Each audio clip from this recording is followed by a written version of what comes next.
Okay, so now that I've got my data laid out for my own data table laid out, why have I bothered to add in extra columns?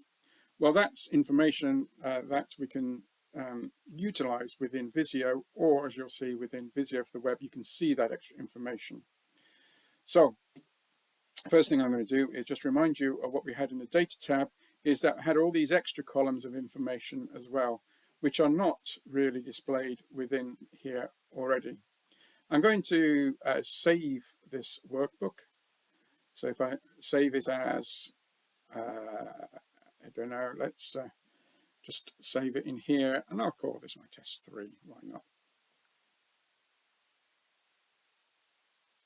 All right, so I've now got this saved in there, and I can go into edit.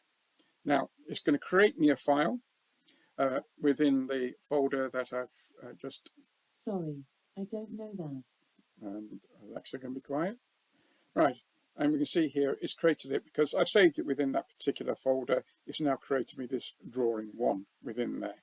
And I'm going to open that in there.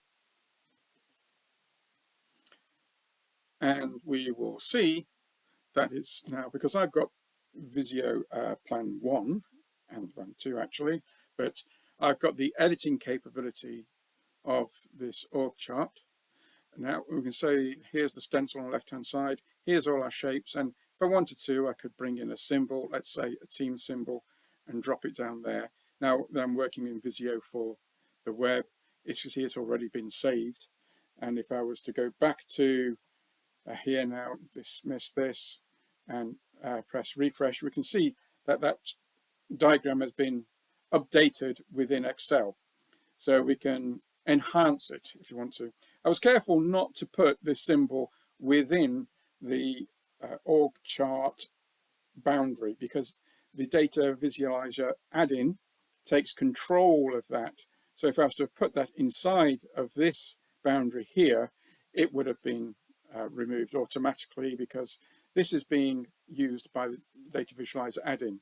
So if I go to org chart here, for example, I could go and change this layout to be a slightly different layout if I wanted to be. That's not very pretty, like so.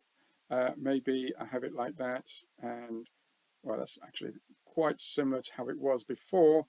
Maybe I wanted a different layout, maybe something like this, and I'll move that outside of there.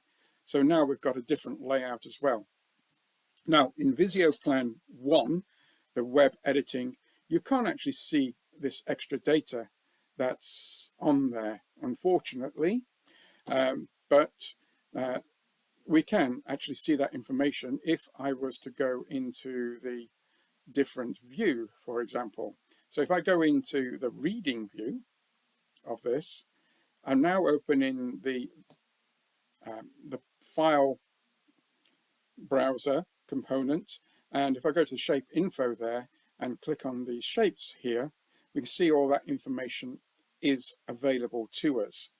So for those who are just viewing this Visio file, maybe within your intranet site, then all that information there is available to them to view it with that. And there is a Visio API which enables you to actually interact with this diagram and use that information if you got these diagrams within SharePoint. So we've now got all that information on there, and the file could actually be used within Power BI as well.